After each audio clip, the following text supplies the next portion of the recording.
Okay, this video is Paintings of Early Christianity, Part 3. It's from the book Best Christian Art by me, Pete Rogers.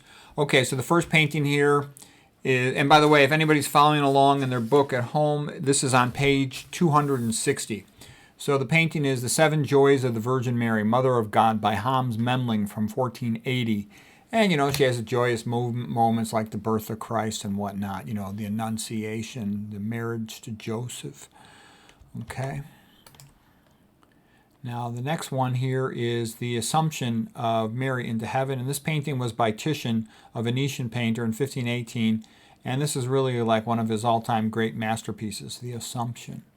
It's beautiful, and you clearly see, the regular people are on the ground, the angels are the next level, then God up above is the highest level. It's just spectacular, beautiful.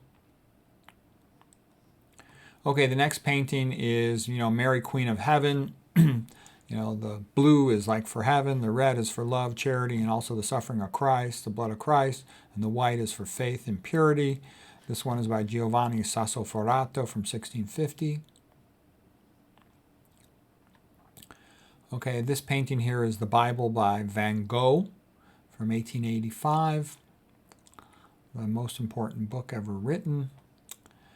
This painting is another version of the Bible called the Book of Kells, and there's a picture of Christ. This one was transcribed by Irish monks in around 800 AD. Peacocks, by the way, are symbols of immortality. And you got the four disciples, four evangelists, and what's unique about it is the magnificent illustration, and this is really sort of a precursor to the type of illustrations you saw in Monty Python's, like with Monty Python, all their comedy skits and their great movie, Monty Python and the Holy Grail. It also was a forerunner of the ideas of like a Sergio Aragonés in Mad Magazine, and it was rather beautiful. Thomas Cahill was the author of a great book called How the Irish Saved Civilization. And the gist of it is that the Irish people loved reading books, and they copied many of the manuscripts and preserved them from the ancient Greeks and the ancient Romans, and this helped to preserve civilization because much was lost after Rome was sacked by the barbarians. So this is the very famous, the Book of Kells. Okay, the next painting here is like the Seven Acts of Mercy. The Seven Acts of Mercy by Caravaggio in 1607. And these are good deeds to do, like to visit somebody when they're in prison, and this is two good deeds at once. The daughter is actually breastfeeding the father. A little bit vulgar, but two good deeds at once done there. This man needs clothes, so the rich man cuts his sort of blanket-like cloak and gives it to the poor man to bury the dead. They're taking this guy to be buried. Another one is to clothe the needy, to feed them, to give them something to drink. So this is all the acts of mercy and charity. And Christianity is great about this, getting people to just be nice to each other. Here's a painting by Caspar David Friedrich, and he's famous for what's called the Rückenfuger. And the gist of it is he'll show a scene where the character's back is towards us, and we see him looking out on something. And in so doing, we sort of share his vision. And this is also a style of painting called Romanticism, whereby the human individuals are relatively small in contrast to nature around them. And in this case, they have a vision of the future church. So sort of like the early apostles of Christ and their vision of how the church would grow, the Catholic Church. He has a lot of great paintings, Caspar David Friedrich. Okay, this one too, I love this artist here, William Bouguereau. This is from 1900, and this one's Mary, Queen of Angels in Heaven. And they're just beautiful. So again, Mary's got the blue for heaven and the sky, and the red for charity, for love and the blood of Christ. And they're just, how could you look at this and not feel this is beautiful, this is right, this is good, this is how humans should be. And this is also a celebration of the baby, a celebration of the mother, a celebration of the family, a celebration of life. Christianity is all about that, a celebration of the family. Okay, it's the opposite of modern, lefty culture, which celebrates abortion, celebrates don't have kids, celebrates all of the things, I would say, the opposite of Christianity. And society's going to have to choose. And I think we'll be a lot better off if we celebrate our family. A society that does not celebrate the family goes extinct, okay? And I hope we're not headed towards that. It's just a spectacular painting. This artist, Bouguereau, has a bunch of similar magnificent paintings. Okay, this painting, they don't even know the exact name of the artist. This artist is simply called by Master of the St. Lucie Legend because he has other paintings, the St. Lucie Legend that are also magnificent. This is just Mary, Queen of Heaven. And it's a rather spectacular painting. It reminds me, of course, of the Van Eycks. This was done in 1490. The Van Eyck paintings are also done in the 1400s. And, newer techniques in oil painting had become available, so the detail is rather spectacular. And there's just something sort of, another painting to the glory of God. And there's something just sort of wonderful and spectacular about it. There's the Holy Spirit right there. Christ the Father, Jesus the Son. It's just beautiful.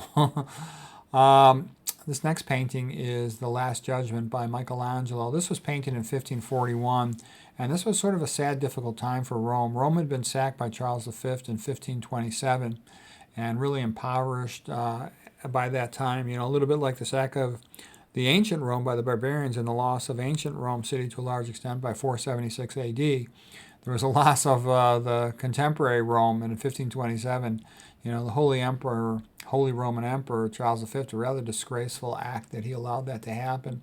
It was really a lot of the Protestants sacking and destroying Roman Catholic Italy. And, German Protestants had a big hand in it. It was a disgrace. They RAP, a lot of the nuns, and rather awful. So anyways, here's Christ, and here he is, the right hand going up. These are being welcomed into heaven, supposedly, and this is the left hand down. There's Mary trying to be reasonable and fair. There's other persons in here. Here's St. Peter, apparently, and there he is. He's holding sort of what is the filleted carcass of Michelangelo himself, seeing himself as a victim for being such a workaholic. Or actually, there's St. Peter. I think I'm not sure who that is. Maybe St. Bartholomew.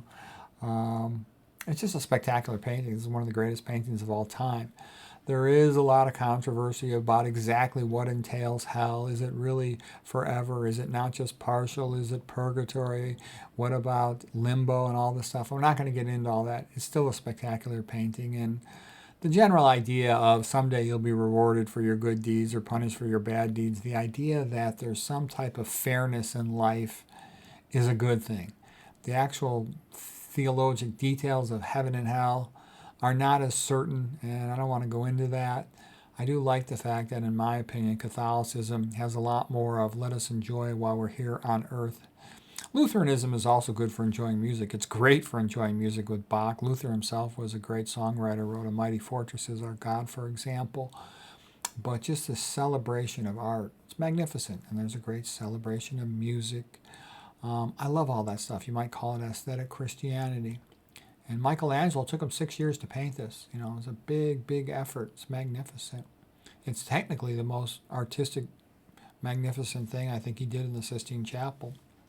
Oh, this one critic right here was one of the consultants over there to the Vatican, criticized all the naked bodies in the painting and wanted, to paint over their crotches and stuff. And I think at one time they partially did. But anyways, Michelangelo was kind of annoyed with it, and he painted him being pulled by a serpent down into the netherworld, and the serpent, biting his crotch.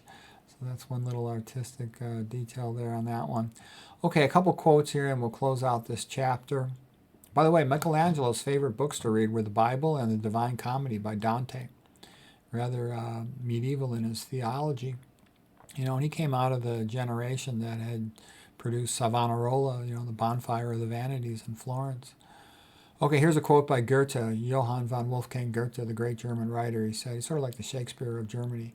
It is belief in the Bible which has served as the guide of my moral and literary life. Let mental culture go on advancing. Let the sciences progress and the human mind widen itself as much as it desires. It will not reach the elevation and moral culture of Christianity as it shines forth in the Gospels. Yep. Okay, here's a quote. Let's see what this one is. Oh, this is just This is C.S. Lewis from Mere Christianity. He says, I believe in Christianity as I believe that the sun has risen, not only because I see it, but because I see everything else by it. It is the liberal arts, not vocational training, that preserves civilization by producing reasonable men. Perhaps that's why a lot of the elites want to get rid of liberal arts education. Okay, but anyways, he says, it's the liberal arts that preserve civilization by producing reasonable men and responsible citizens. Human beings, after all, have to have some sense. They see that they cannot have any real safety for their own happiness unless they play fair, and you have a society where everyone plays fair. God made us. God invented us as a man invents an engine. A car is made to run on petrol, and it would not run properly on anything else. Now God designed humans, the human machine, to run on himself. He himself is the fuel for our spirits that we are designed to burn, or the food our spirits were designed to feed on. There is no other. That is why it is just no good asking God to make us happy in our own way without bothering about religion. God cannot give us a society, a happiness, and a peace apart from himself because it is not there. There is no such thing. And that's C.S. Lewis from Mere Christianity. Yep, and that's true. You basically either have a people united by religious biblical principles, or you have a chaos and then some ruler will impose things by force. And unfortunately, that's the path we're headed on. Hopefully we will recover from that. Here's a quote from Job, the book of Job in the Old Testament. I know that my Redeemer liveth, and that's a very nice song in Handel's Messiah. Here's a quote from the Gospel according to Matthew chapter 5, verse 13. Ye are the light of the world, a city that is set on a hill. Matthew chapter 5, verse 14. You are the light of the world. Let your light shine before men, that they may see your good deeds and glorify your Father in heaven. I remember singing that song when I was young in Sunday school. And it's true. I mean, like I said, look at winter in the middle of a bleak, cold, dismal time with short days. You know, winter break is a crappy name for it in secular terms. But Christmas holiday itself makes it the most magnificent day of the whole year. Okay, that's what Christianity does. It's the light of the world. And the weeks leading up to Christianity are joyous with all the Christmas lights, all the decorations, everybody looking forward to coming home and being with their families. It's a beautiful time. I can remember that was the happiest day of my whole year, to come home, see my family, see my girlfriend. I loved it. Okay, here's a conversation. A lot of young people are kind of arrogant and ignorant and don't know anything about religion. Like, here's a conversation I had with this young, real highly intelligent medical school student who was sort of, thinking about dropping out of med school. His parents sent him to talk to me. They wanted me to try to help him. And he saw a Bible on my desk, and he says to me, you read the Bible? It's a farce. It's ridiculous. And so I said to him, do you think Bach is a good composer? And he goes, yes, he's the greatest of all time. I said, do you think Michelangelo is a good artist? And he goes, yes, he's the greatest of all time. Do you think Victor Hugo and Dostoevsky are good writers? And he says, yes. And so I asked him, well, what would they be without the Bible and Christianity? And he gives me a blank stare. So I said, nothing. And he said, yes. So I said, instead of mocking the Bible, you should learn about it. Okay? And, you can make certain minor criticisms of these great artists, but they were magnificent. And the vast majority of painting, what percentage of the great paintings ever made in the history of the world come from Christian artists? It's probably about 99%. If not more than that. It's probably more than that. Okay? So that's why, all cultures are not equal. Christian art is magnificent, and it's by far the best that has ever existed on this planet. And they also produce the best music, the best sculpture, and the best architecture. So Christian aesthetics are the best aesthetics, and we should be proud of them. They're one of the cornerstones of Western civilization. And if people turn their back on that, their Western civilization will not continue to exist. So that's one of the reasons why I think it's important people know about it. And as Will Durant said, civilization doesn't just reinvent itself with each generation. Either it's taught to the young people or it fades out of memory and society becomes barbarians. So anyways, hope that was helpful, interesting.